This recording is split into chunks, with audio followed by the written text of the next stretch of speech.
শুরুতে আবারও ফিরে এলাম কলকাতা ফুটবল লিগের সমস্ত আপডেট এবং বাংলা ফুটবলের সমস্ত খবর নিয়ে। দৈনিক ট্রিপলে আজকের পর্বে আপনাদের স্বাগত। আজকের পর্ব শুরু করব, কিন্তু তার আগে প্রথমেই চোখ রাখবো শ্রী বালাজি নিবেদিত আজকের হেডলাইন, ফুটবল এক নজরে। Introducing Sri Balaji's highly acclaimed home away from home concept, Panthanivas, situated in Bolpur, amidst the land of Kabiguru Rabindranath Tagore, and with another one under construction in Duas.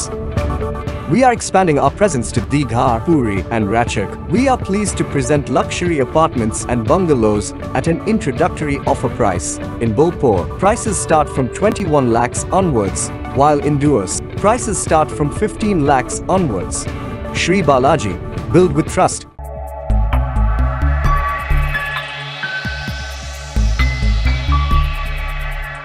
জিতলো eastern rail, draw rainbow ও Kalighat sports লাভার্সের। Bangla দলের trial এবার জেলাতেও।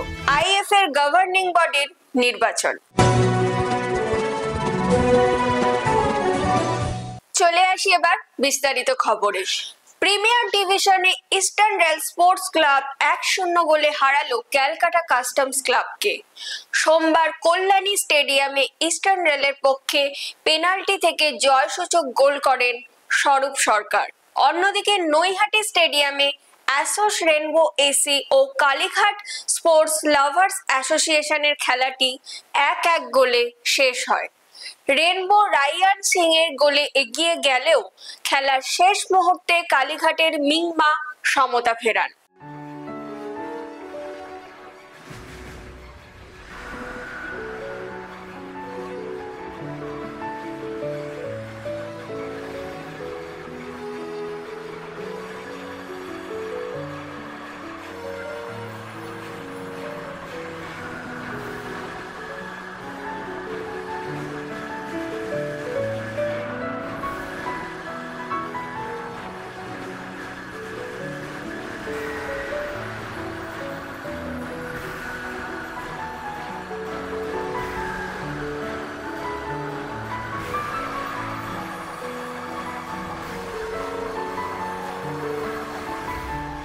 জেলায় জেলায় ছড়িয়ে থাকা প্রতিবাদের সুযোগ করে দিতে বাংলা দলের ট্রায়াল এবার জেলাতেও। মুর্শিদাবাদের বহরমপুরে বাংলা আন্ডার-17 মহিলা ফুটবল দলের ট্রায়াল অনুষ্ঠিত হয়ে গেল। বাংলা মহিলা দলের কোচ রিঙ্কু ঘোষ ও গোলকিপার কোচ মহিমা খাতুন এই ট্রায়াল সম্পর্কে জানালেন। একবার দেখে নি কি জানালেন তারা।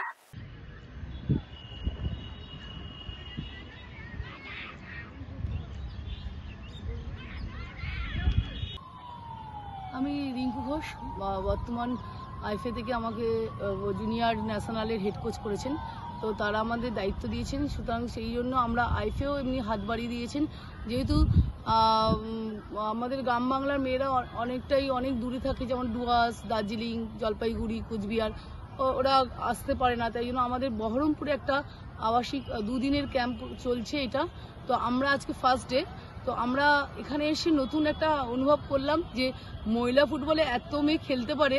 আমারও অন্তত জানা ছিল না। আমিও খেলার জগতে প্রচুর খেলেছি, নিজেও ইন্ডিয়া খেলেছি, কিন্তু এখানে এসে আমার এত ভালো লাগছে যে প্রায় 150-র ওপরে মেয়ে এসছে একদিনই। তো আমাদের যেহেতু সময় কম, তো আমরা 2 দিন পাবো এখানে। তো আজকে ফার্স্ট ডেতে আমরা 49 সিলেকশন করেছি ফার্স্ট ডেতে। তো কালকেও আবার কিছু সিলেকশন করে কিছু বাদ দেওয়া হবে।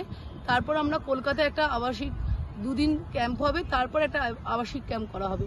সুতরাং আইএফএর প্রচুর সাহায্যের হাত বাড়িয়ে দিয়েছেন মেয়েদের ফুটবলের জন্য। আর মেয়েরাও এগিয়ে আসছে, গ্রাম বাংলা শহর সবখানের থেকে মেয়েরা আসছে বলেই মহিলা ফুটবলে আশা করি এবছর আমরা ভালো রেজাল্ট করব। আর জুনিয়র ন্যাশনালে আমাদের একমাত্রই লক্ষ্য হবে উইনার ট্রফিটা আনা। আমি মহিমা খাতুন, বাংলা দলের অনূর্ধ্ব-17 দলের আমি গোলকিপার কোচ। আমরা বহরমপুরে আজকে একটা ট্রায়াল করলাম। আইএফএ থেকে উদ্যোগ নিয়েছিল বহরমপুরে ট্রায়াল করার। তার একটাই উদ্দেশ্য হচ্ছে, অনেক সময় কলকাতা মাঠে গ্রাম বাংলা থেকে মেয়েরা আসতে পারে না, ট্রায়াল দিতে আসতে পারে না। তার কারণে অনেক ট্যালেন্ট আছে যেগুলো লুকিয়ে যায়।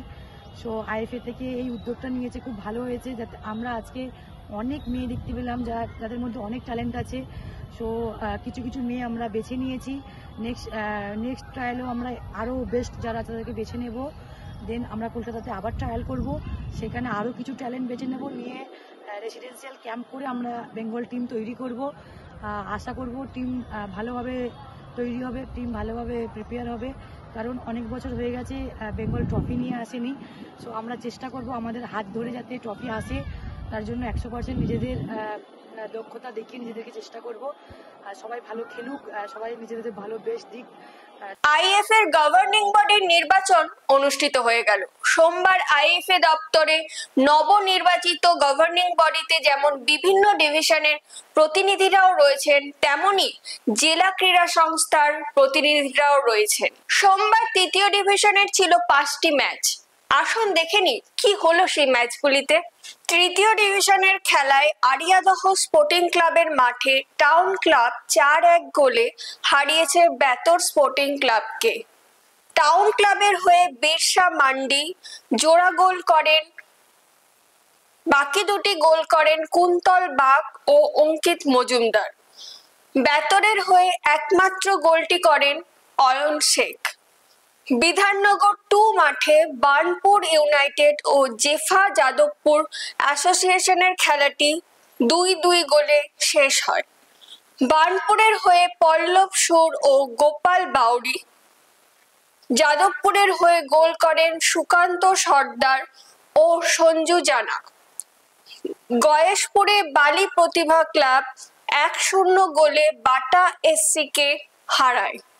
বালির হয়ে একমাত্র গোলটি করেন অরিন্দম দাস। পায়রাডাঙ্গায় শ্যামবাজার ইউনাইটেড ক্লাবকে 2-0 গোলে হারালো West Bengal Association of the Deaf. বিজয়ী দলের পক্ষে গোল করেন আদিত্য হালদার ও সুরজিৎ করণ। এইচবি মাঠে সোনালী শিবির অঙ্কিত দাসের আত্মঘাতী গোলে 1-0 গোলে বেহালা ইউথ অ্যাসোসিয়েশনকে হারিয়েছে। এবার সময়, হ্যাঁ ঠিক ধরেছেন, ফুটবল কুইজ মগজাস্ত্র। তবে শুরুতেই দেখে নেব শনিবারের প্রশ্নের সঠিক উত্তর। শনিবারের প্রশ্নের উত্তর হলো 1991 সালে কলকাতা লিগে ইস্ট বেঙ্গল ক্লাবের একটিও গোল হজম না করা গোলরক্ষক হলেন দেবাশিস মুখার্জি। এই প্রশ্নের সঠিক উত্তর দিয়েছেন ফেসবুক পেজে প্রশান্ত গুপ্ত। আপনাকে অসংখ্য ধন্যবাদ।